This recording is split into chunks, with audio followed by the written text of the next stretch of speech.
बिस्मिल्लाहिर्रहमानिर्रहीम। आज का जो हमारा टॉपिक है जी वो है कंप्यूटर जनरेशंस के हवाले से। और ये पहले चैप्टर की दूसरी वीडियो है। पहली जो वीडियो हम लोगों ने अपलोड की हुई है वो है हिस्ट्री ऑफ कंप्यूटर्स के हवाले से, और जो सेकंड ये जो वीडियो है ये आपकी कंप्यूटर जनरेशंस के हवाले से। तो आइए अब उसको हम बगैर किसी डिले के हम इसको शुरू कर लेते हैं। सामने स्क्रीन पर हर चीज़ लिखी है, मैंने सिर्फ उसको बोलना है, लिखे हुए भी मेरे ही है। तो लेकिन ये है कि उसको आप सुनते जाइए, और जहाँ कोई हो सकता है कोई मिस्टेक हो तो हम उस मिस्टेक को भी साथ रिमूव करने की कोशिश करेंगे। तो आइए बिस्मिल्लाह करके शुरू कर लेते हैं जी। सो बिस्मिल्लाहिर्रहमानिर्रहीम वंस अगेन। और देखिए जी, generations of computers explain the history of computers based on evolving technologies। ये है इसका ये जनरेशन हम किसको कहते हैं कि एक टेक्नोलॉजी चेंज हो रही है, चेंज हो रही है, चेंज हो रही है, उसके हिसाब से कंप्यूटर्स में चेंज आ रहा है, चेंज आ रहा है, चेंज आ रहा है, उसको हम कह रहे हैं कि ये कंप्यूटर्स की एक जनरेशन है। तो एक्चुअल में वो जो चेंज है असल में वही जनरेशन है, जो चेंज है वही जनरेशन है। बात समझ लगी कि generations of the computers explain the history of the computers based on evolving technologies. Technology change हो रही है, कंप्यूटर में चेंज आ रहा है, वो जो चेंज आ रहा है वो हिस्ट्री है, और हिस्ट्री बनती जा रही है पीछे और नई नई चीज आती जा रही है। तो जैसे नई जनरेशन आई तो पहले वाली ओल्ड हो गई और न्यू हो गई, ऐसे इन्वेंशंस जो है वो चल रही हैं। Following are the 5 generations of computers. 5 generation हैं हिस्ट्री के पॉइंट ऑफ व्यू से अगर हम देखें तो। उसमें वैक्यूम ट्यूब जो कि फर्स्ट जनरेशन, इसको वैक्यूम ट्यूब जनरेशन आप कह लें, या इसको फर्स्ट जनरेशन कह लें। ट्रांजिस्टर जनरेशन कह लें, इसको सेकंड जनरेशन कह लें। इंटीग्रेटेड सर्किट्स जनरेशन कह लें, थर्ड जनरेशन। माइक्रो प्रोसेसर या फोर्थ जनरेशन। और आर्टिफिशियल इंटेलिजेंस और फिफ्थ जनरेशन। ये जो नाम लिखे हुए हैं साथ, vacuum tube, transistor, integrated circuit, micro processor, artificial intelligence, असल में यही इन्वेंशंस है, यही इन्वेंट हुआ है। अब आप देखो कि एक दौर था जब ये वैक्यूम ट्यूब्स भी नहीं थी। आपने हिस्ट्री पीछे पढ़ी, उसमें वैक्यूम ट्यूब नहीं थी। फिर एक दौर आया, वैक्यूम ट्यूब सामने आ गई, कुछ कंप्यूटर सामने आए, फिर लोगों ने इसके ऊपर रोके नहीं है, लोगों ने रिसर्च किया। तो यही इंसान है, और यही अल्लाह ताला ने इंसान को जो दिमाग दिया है ना, वो यही चीज है। अब आप मैं और ये बड़ी जरूरी चीज है, जो जिस चीज की तरफ ये इल्म वाले जो बढ़ रहे हैं, आज आके इनको ये जो बातें आज नहीं मानते ना, यानी जो कुरान हकीम के अंदर आप ये देख लें जितनी चीजें लिखी हुई आज लोग नहीं मानते, लेकिन with the invention of science वो चीजें प्रूफ होती जा रही हैं। और ये जैसे जैसे आप आगे बढ़ते जाओगे, जितनी इसके अंदर चीजें लिखी हैं, कुछ तो बहुत मुश्किल है ना, इंतहाई मुश्किल के साथ समझ आएगी। जैसे अल्लाह पाक कुरान पाक के हकीम में फरमाता है कि कुछ आयतें आसान हैं और कुछ आयतें मुश्किल हैं। तो जो आसान है उनको तो कम से कम समझना चाहिए ना, तो मुश्किल तो फिर मुश्किल, कोई कुशा हो, कोई समझाने वाला हो तो वो समझ आएगी। तो जब हजरत सुलेमान का जो वाक़या है, जब वो आता है बीच में, उस वक्त वो देखें कि उनके पास जो तख्त था वो पता नहीं, ये नहीं कुरान हकीम के अंदर है कि वो एक लम्हे वहां पर होते थे एक मुल्क में, दूसरे ही लम्हे वो दूसरी शाम को दोपहर को किसी दूसरे मुल्कों के अंदर वो मूव करते थे। उनका तख्त होता था उससे, और मुख्तलिफ जो अल्लाह ताला ने उनके कब्जे में दी हुई थी, कब्जा कुदरत से वो था, और बादशाहत थी, और जैसी बादशाहत अल्लाह ताला ने फिर नहीं दी उसके अंदर, वो दुआ है उनकी। तो ये तख्त सुलेमानी था, और जो जिन्नात थे उनके कब्जे में थे। और वो अब उस वक्त के जो लोग हैं, वो जो बाद में जो जनरल पढ़ा, उनका चलने लगे ये कौन सी बात है भाई, ऐसे कैसे हो सकता है, एक लम्हे उधर है, अगर लम्हे दूसरे मुल्क पहुंचे। और आज आप देख रहे हैं कि दुनिया जिस रफ्तार तेजी के साथ जो मादियत की वजह से भी तो अल्लाह ताला के खास बरगज़ीदा बंदे अब्दू हुए हैं उसके, तो वो ये पॉसिबल था। तो आज ये जो हवाई जहाज है उसने फिर ये साबित कर दिया इस चीज को कि, और आप देख लें रॉकेट्स वगैरह ये जो चीजें हैं, ये देखें कितनी तेजी के साथ इसकी रफ्तार कितनी तेजी, और आप बुलेट ट्रेन के आप देख लें।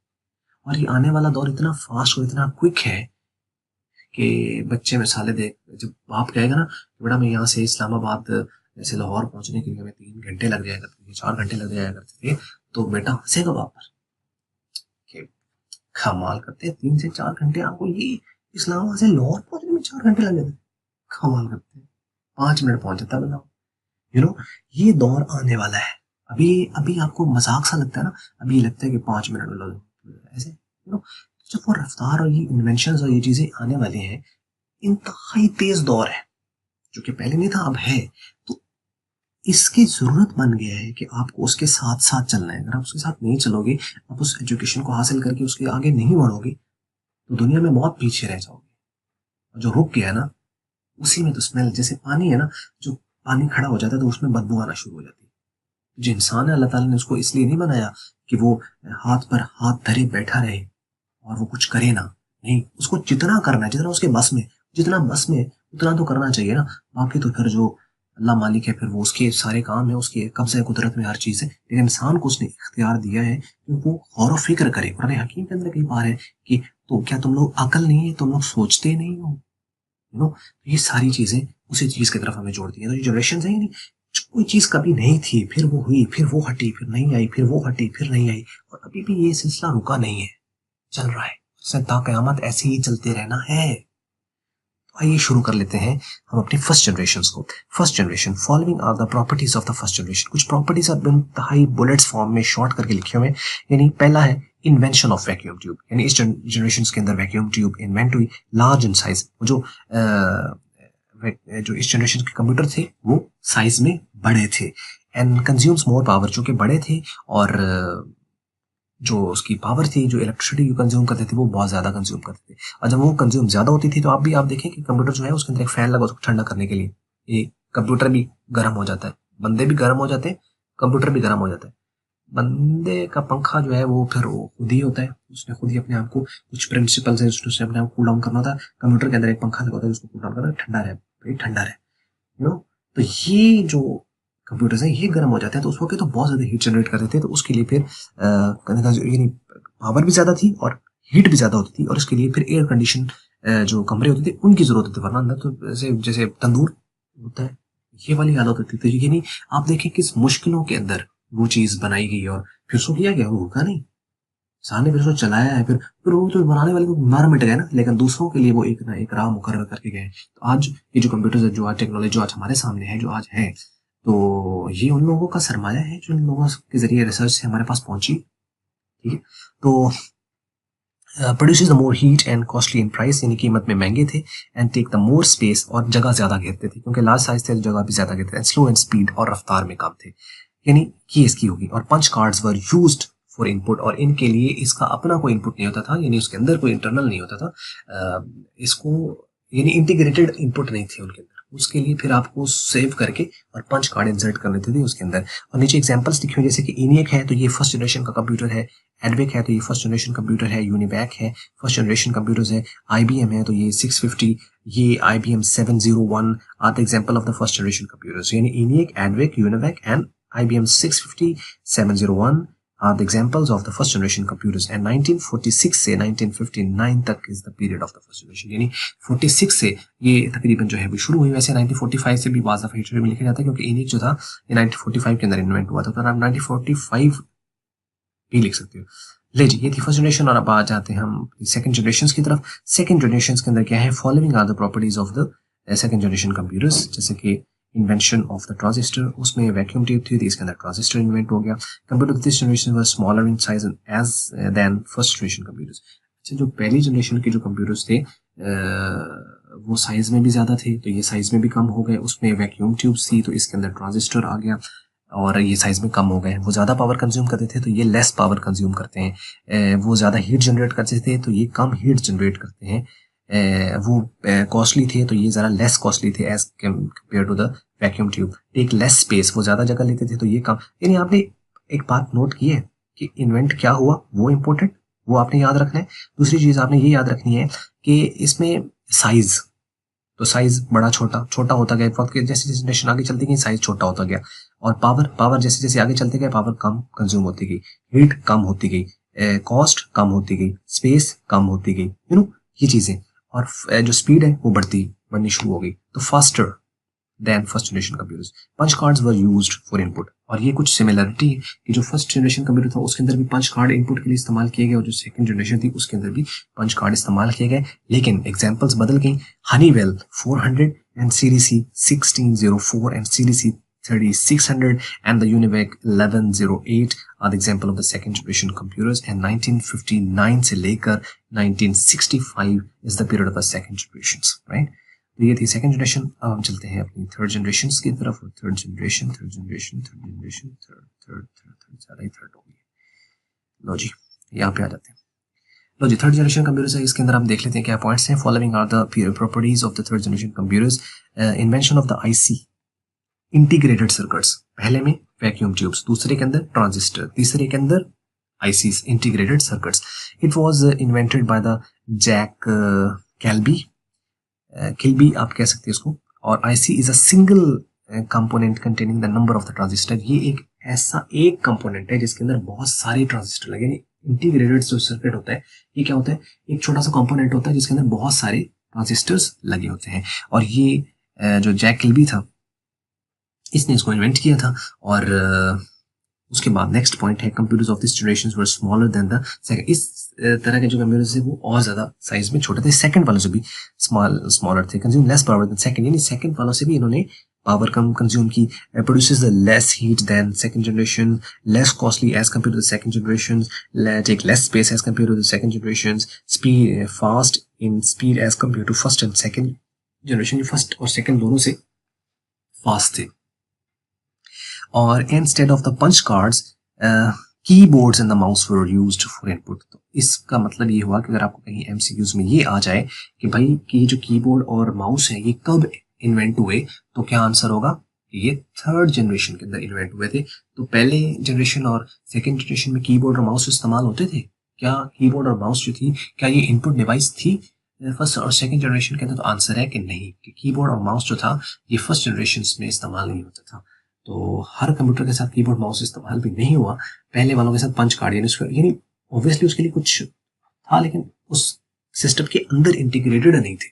ऑब्वियसली इनपुट तो पंच कार्ड को भी इनपुट दिया जा रहा है तो कोई ना कोई चीज तो होगी ना, कीज वगैरह तो कुछ होंगी जिससे आप उसको कर रहे हो, लेकिन उस सिस्टम के साथ इंटीग्रेटेड नहीं थे। तो थर्ड जनरेशन के अंदर जो था वो कीबोर्ड और माउस जो थे इसको इंट्रोड्यूस कराया गया। आप कह लें कंप्यूटर के साथ इंटीग्रेटेड के साथ आप उसको सिस्टम के साथ डायरेक्टली आप लगा सकते थे, तो पंच कार्ड की बजाय इनको इस्तेमाल किया गया। IBM 360, IBM 370, PDP-8 and PDP-11 are the examples of the third generation computers, and 1965 से लेकर 1971 is the period of the third generation computer, right?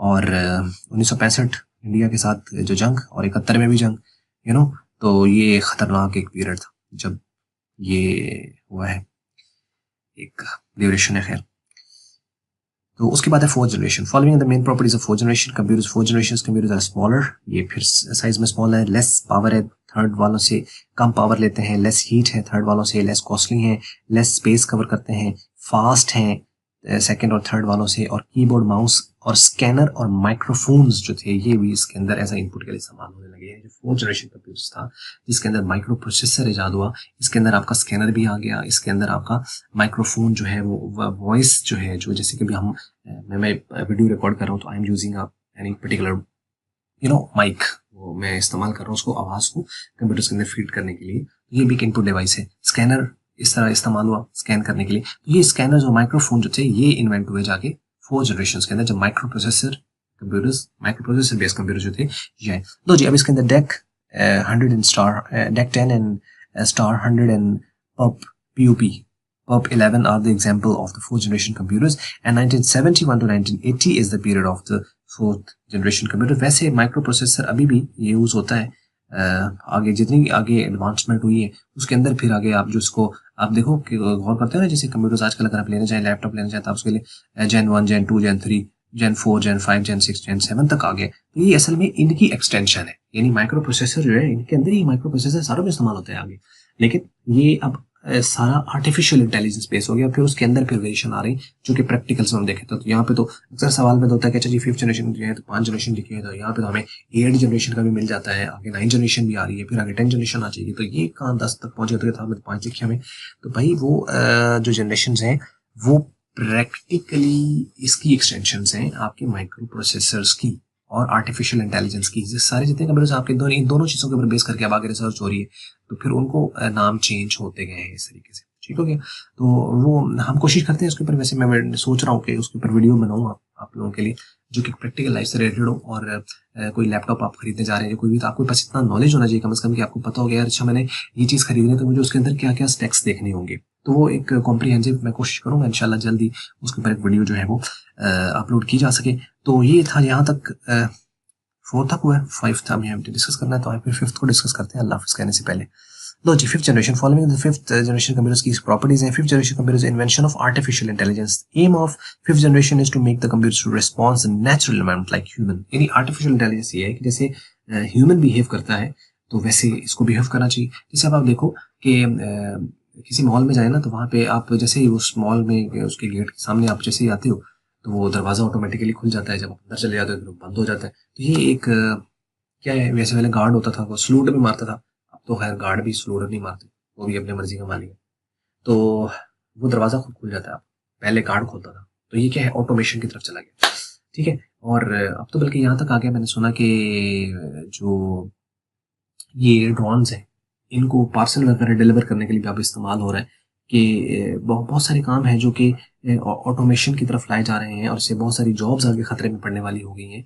कि जैसे कि पहले डाकिया होता था तो वो चीज़ें डिलीवर करके आता था, ये पार्सल वाले जिसको कोरियर वगैरह हैं तो ये अब डिलीवर करके जाते हैं। तो वो ड्रोन्स वगैरह जो होंगे वो उसको कैरी करेंगे, और वो कैरी करके आपके पर्टिकुलर एड्रेस के ऊपर जो है वो ड्रॉप करके वापस चले चले जाएंगे। तो ये एक टेक्नोलॉजी के अंदर एक चेंज है जो कि शायद इन फ्यूचर आपको जो है वो देखने में मिल सकता है। तो यहाँ तक जो है मेरा ख्याल जी, हमारा टॉपिक एंड हो गया, और उम्मीद करते हैं ये वीडियो आपको पसंद आई होगी। और आपको मैं फाइनली बता दूं कि जितने भी हमने जनरेशन का ये जो टॉपिक हमने कवर अप किया है, इसके अंदर सारों के अंदर जो डिफरेंस है वो चंद एक डिफरेंस है। यानी उसके साइज का आप देख, इन्वेंशन का आप देख लें, एक इन्वेंशन का आप इसको पॉइंट्स लिख लें, इन्वेंशन, उसके बाद फिर साइज, फिर उसकी पावर, फिर उसकी हीट, फिर उसकी कॉस्ट, फिर उसकी स्पेस, फिर उसकी स्पीड, और फिर इनपुट के लिए क्या इस्तेमाल हुआ, और फिर उसके एग्जांपल्स, और पीरियड इतना इंपॉर्टेंट नहीं कि आप लास्ट वाले इसको याद रखें या ना रखें। ठीक हो गया। और उम्मीद तो मैं ये करता हूँ कि अच्छी लगी होगी वीडियो, लेकिन उम्मीद ये भी की जा सकती है कि आपको फिर भी अच्छी ना लगी हो, क्योंकि बहुत सारी चीज़ें हमें अच्छी नहीं लगती हैं। तो कोई बात नहीं यार, ऐसा होता है, ज़िंदगी है, चलता है सिलसिला। तो खैर जो भी है, वीडियो देखने का आपका हमेशा की तरह बहुत बहुत शुक्रिया।